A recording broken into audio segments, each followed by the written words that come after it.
गजेंद्र स्तोत्र का वर्णन श्रीमद् भागवत महापुराण के 8वें स्कंद के 3 अध्याय में मिलता है। इस स्तोत्र में कुल 33 श्लोक है। इनका जाप या पाठ करना बेहद महत्वपूर्ण माना गया है।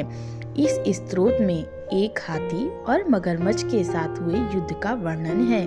गजेंद्र स्तोत्र का जाप जीवन में किसी भी प्रकार की परेशानियों से तत्काल मुक्ति के लिए किया जाता है।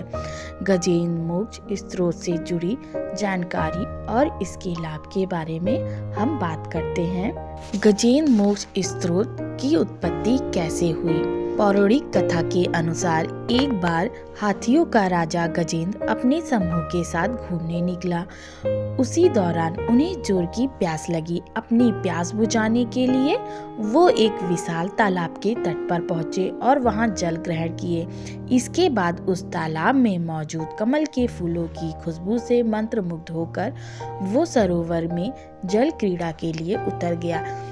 इसी तालाब में मौजूद एक मगरमच्छ ने गजेंद्र यानी उस हाथी का एक पैर दबोच लिया। गजेंद्र को जब दर्द का एहसास हुआ तो पहले उसने मगरमच्छ से अपने आप को छुड़ाने की बहुत कोशिश की, लेकिन उसके सभी प्रयास असफल रहे।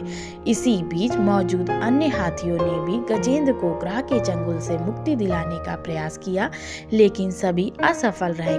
श्रीमद् भागवत महापुराण के अनुसार यह युद्ध 1000 वर्ष तक चलता रहा।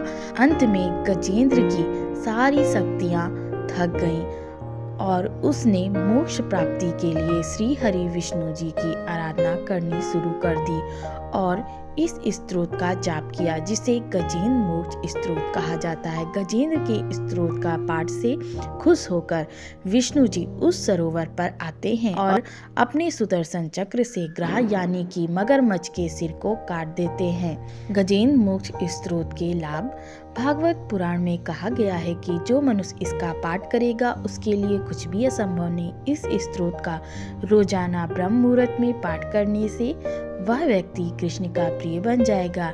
इस स्तुति को गजेंद्र अपने हृदय में भगवान को स्थिर कर मन में ही स्मरण करते हैं। इस पाठ को करने से अखंड पुण्य की प्राप्ति होती है। इस स्तोत्र का निरंतर पाठ करने से पापों से मुक्ति मिलती है, सभी कष्टों का निवारण होता है, दुःस्वप्नों से मुक्ति मिलती है, विघ्न से निपटने के लिए मनोबल प्राप्त होता है, मनुष्य नरक में नहीं जाता है।